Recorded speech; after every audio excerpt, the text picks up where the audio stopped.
datorren hilabetean, 2 makroepaiketa politiko izango dira Euskal Herrian, eta 2 makroepaiketa horiek badute eragina zuzena Sestaon. Azken finean, 2 makroepaiketa horietan aurkitzen garelako sestaotar batzuk.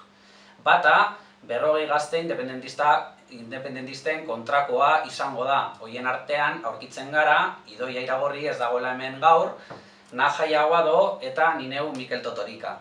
Eta beste makroepaiketa politikoan aurkitzen da Mendieta Kultur Elkartea, inputatu zibila bezala. Consideramos que es un momento de soluciones. Estamos en un momento político en el cual deberíamos de avanzar entre todos y todas hacia la solución democrática del conflicto político de este país.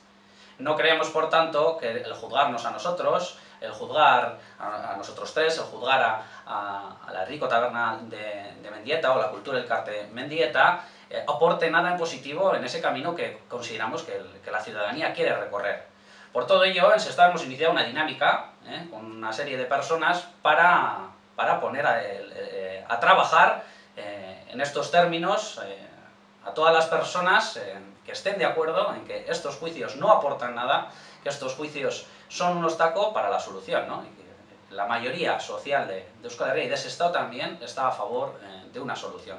Por lo tanto, de aquí en adelante os daremos a conocer las iniciativas que pondremos en marcha, porque vamos a estar en contacto con grupos y personas para que den su apoyo a esta dinámica y a esta reclamación, ¿no?